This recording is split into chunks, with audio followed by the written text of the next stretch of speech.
নমস্কার, the power of astrology Sumanta ji Chowdhury আমার YouTube চ্যানেলে আপনাদের সবাইকে স্বাগত। 12ই জুন সন্ধে 6:15 থেকে বৃষ রাশি থেকে শুক্র মিথুনে ট্রানজিট করছে। এই যে বৃষ রাশি থেকে মিথুনে শুক্র ট্রানজিট করছে, এর ফলে তুলা রাশির জাতক জাতিকাদের ক্ষেত্রে কিন্তু আমি যেটা দেখতে পাচ্ছি, অনেক পজিটিভ জায়গাও আছে, নেগেটিভ জায়গাও আছে। পজিটিভ সিচুয়েশন ক্রিয়েট হবে, নেগেটিভ সিচুয়েশনও ক্রিয়েট হবে।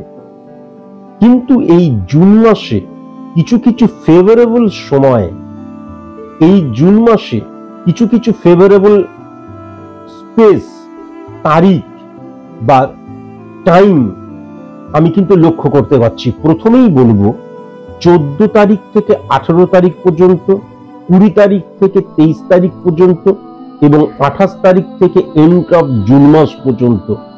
এই যে সময়টা, এই সময়টা কিন্তু তুলা রাশির জাতক জাতিকাদের ক্ষেত্রে জুন মাসে গোল্ডেন সময়।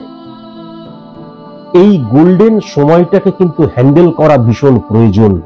এই গোল্ডেন সময়টাকে যদি আমি সঠিক মতন কাজে লাগাতে পারি, তাহলে পরবর্তী মাসগুলো কিন্তু আমার অনেক সুখকর হবে, সমৃদ্ধিকর হবে।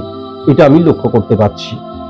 মনে রাখা দরকার, কাজে লাগাবার যে সময় সেটা হচ্ছে মঙ্গলবার দিন, বৃহস্পতিবার দিন, শনিবার দিন। এই তিনটে বারে ভোর 5:31 থেকে 5:31 AM থেকে 7:13 AM এই সময়টাকে কাজে লাগাতে হবে।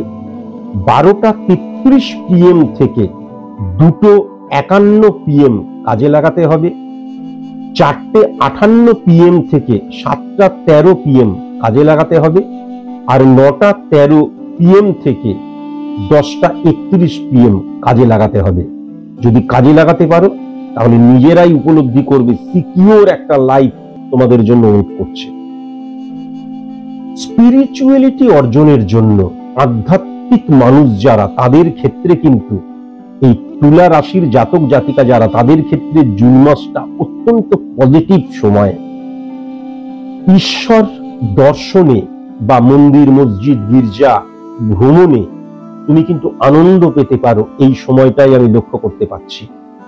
কর্ম পরিবর্তন, আমি একটা কাজ করছিলাম, বেটার অপরচুনিটি পেয়েছি, আমি অন্য আরেকটা কাজে নিযুক্ত হয়ে গেলাম। 16 তারিখ, 21 তারিখ এবং 28 তারিখ ছাড়া যে কোনো দিন তুমি কিন্তু অন্য আরেকটা কাজে নিযুক্ত হয়ে যেতে পারো। এমনিতেও কিন্তু অত্যন্ত পজিটিভ সময় তুলা রাশির জাতক জাতিকাদের ক্ষেত্রে। আমি যেটা দেখতে পাচ্ছি যে ব্যবসায়ীদের ক্ষেত্রে অত্যন্ত পজিটিভ এবং তারা সফল হবে, মুনাফা গেইন করবে, সবকিছু ঠিক। কিন্তু 18 তারিখ, 19 তারিখ, 21 তারিখ, 27 তারিখ, 29 তারিখ সময় ফেভারেবল হলেও আমি এমন কিছু ভুল করে ফেলতে পারি, যার জন্য আমি আমার সফলতাটাকে কিন্তু আবার হারিয়ে ফেললাম। এটাও কিন্তু লক্ষ্য করা যাচ্ছে। এখান থেকে কিন্তু খুব কসাস এবং কনসাস। তোমার জীবন সাথীর সাথে, লাইফ পার্টনারের সাথে খুব আনন্দে দিন কাটাবে, এটা আমি লক্ষ্য করতে পারছি। কিন্তু মনে রাখা দরকার, এই যে সময়টা, বিশেষ করে 16 তারিখ থেকে 18 তারিখ, 20 তারিখ, 26 তারিখ, 29 তারিখ, এই যে জীবন সঙ্গীর সাথে বা সঙ্গিনীর সাথে তুমি যে সময় কাটাচ্ছ, আনন্দ পাচ্ছ, রোমান্টিক একটা জীবন তোমরা অতিবাহিত করছো, ওয়েস্ট অফ মানি, অন্যকে আনন্দ দেবার জন্য, অন্যকে সন্তুষ্ট করার জন্য আমি দেখা গেল অহেতুক অর্থ খরচ করতে শুরু করলাম। এটা কিন্তু ভীষণ সাবধান, কখনো এইটা করতে যেও না। কনফিডেন্স লেভেল মারাত্মক বৃদ্ধি পাবে। কিন্তু মনে রেখো যে সকাল 9:21 থেকে 12:13 পর্যন্ত কন্ট্রোল কন্ট্রোল কন্ট্রোল, খারাপ মানুষের সান্নিধ্যে চলে আসতে পারো এবং তার ফলে কিন্তু কনফিডেন্স লেভেল হঠাৎ করে ল্যাক করে যেতে পারে।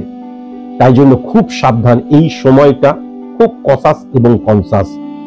আলটিমেট কিন্তু আমি যেটা দেখতে পাচ্ছি, তুলা রাশির জাতক জাতিকাদের ক্ষেত্রে জুন মাসে এই যে শুক্রের ট্রানজিট অনেক পজিটিভ বা আমার জীবনে অনেক আনন্দ, সুখকর মুহূর্ত এবং মুনাফা দেবে তুলা রাশির জাতক জাতিকাদের ক্ষেত্রে, এটা কিন্তু লক্ষ্য করা যাচ্ছে।